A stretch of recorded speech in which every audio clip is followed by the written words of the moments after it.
dinosaur related, I was excited to give Marvel's Moongirl and Devil Dinosaur a chance. And to be honest, I wasn't quite sure what to expect going in, but the mere mention of a dinosaur was enough to pique my curiosity. It turns out that this is an animated series which is basically a Lower East Side version of Primal mixed with Dexter's Laboratory on Disney. Marvel's Moongirl and Devil Dinosaur centers around the main character, Lunella Lafayette, a resourceful teenage girl that is basically an inventor and can come up with things on the spot. As a matter of fact, I don't even know if she looks like she's like 9-10 years old. I could be wrong, but she's basically Dexter. Anyway, she unintentionally transports a devil dinosaur into New York by opening up a portal just all of a sudden. So this red theropod T-Rex looking thing is now in present day New York. And the first thing I thought about this, especially with it being a red Rex, was the old movie We're Back. I did a review on that movie as well, so go check it out. It's one of my favorites. After a rapid fire storytelling approach, Lunella, the main character, sets out to try and make a positive impact on her community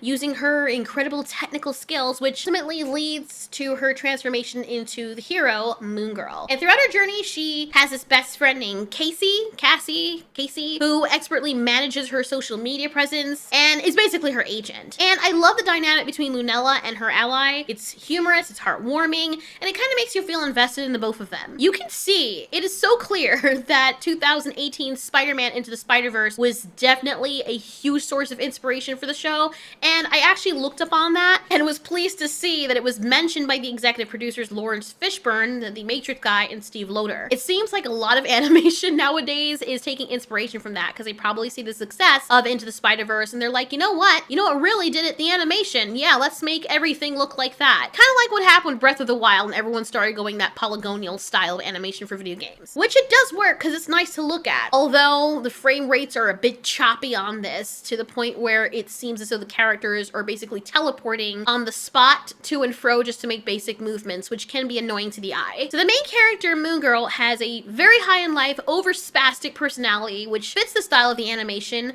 but to be completely honest, it can be a bit much for people going in with tired minds. Being as it was 44 minutes long, the first episode, and I was severely tired, all of the constant flashing colors and the characters speaking in 1,000,000 miles per hour, it was too much. It was just too much for me. Everything was too bombastic and high energy. However, one aspect of the episode that I particularly enjoyed was the way it slowed down during a section where Lunella experiences real danger for the first time, or at least she feels real danger for the first time after Devil Dinosaur gets hurt.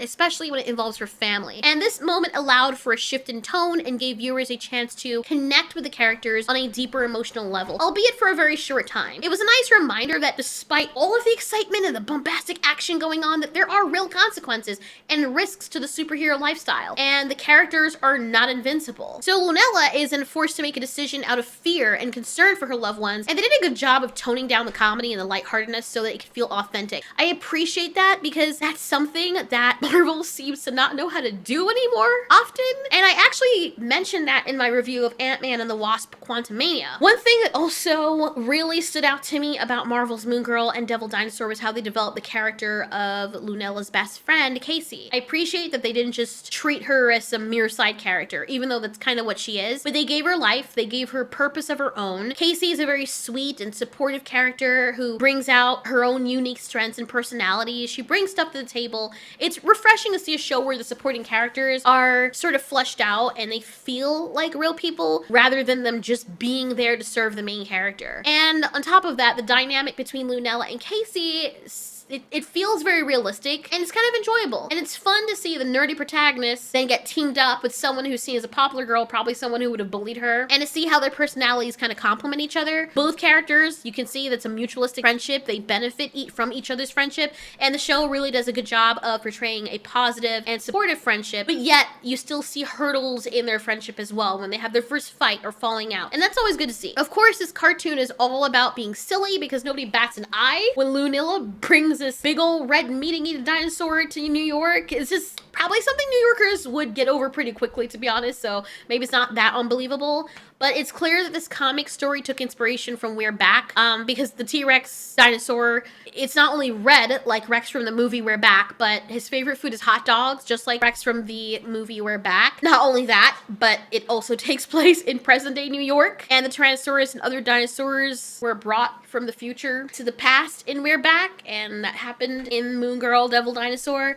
The only thing really different about Devil Dinosaur, really, is his name and his design and the fact that he can't talk, except he can in dinosaur language, and Luna can understand him, you know, and his animation looks different. Trust me, it's the same character. The relationship between them is so sweet, and honestly, I don't mind it, because now that we don't have Primal anymore, it's nice to see somebody else bond with their dinosaur as they go on adventures, even though the show kind of plays out like this is all in her mind. So all of that being said, it looks really, really fun. And despite there being a dinosaur in it, I don't know if it's exactly my type of animation to sit down and watch at my leisure. It's not something that I felt like I was pumping my fists in the air and declaring, oh my god, I can't wait till the next episode. And I kept wondering why. And I think the reason why is, even though this reminds me of Dexter's Laboratory, an old cartoon that I used to see rerun on like the internet, they have clips where you could watch, or I don't remember where I was watching it, but there was a segment where they were rerunning all these cartoons, and I watched a few of Dexter's Laboratory, and it was pretty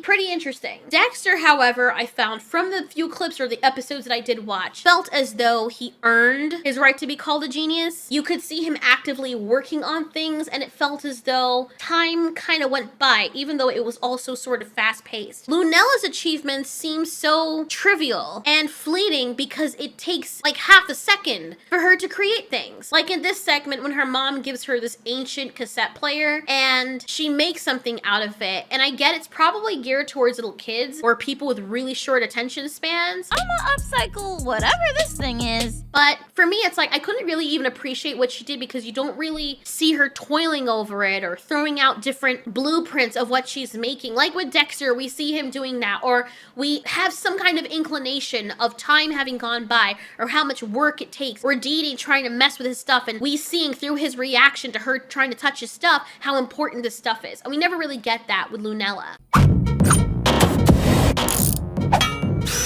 Check it!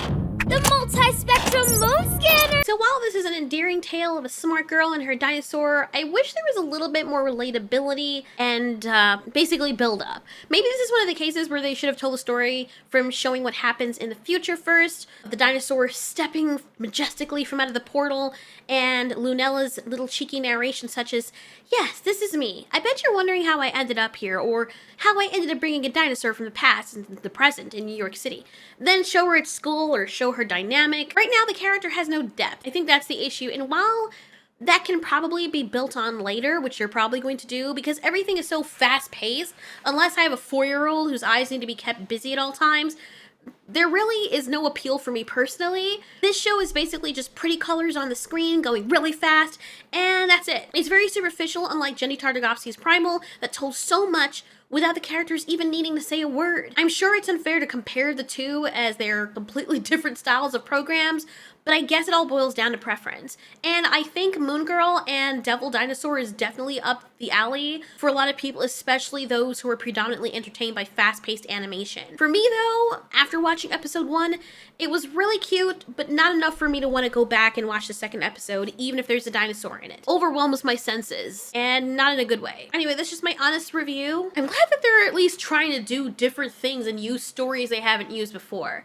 because I haven't even heard of this till now. I wish they'd make an animation of the Runaways, because I actually enjoyed that. Anyway, thanks so much for watching. This has been Ultiori. You ask, we answer.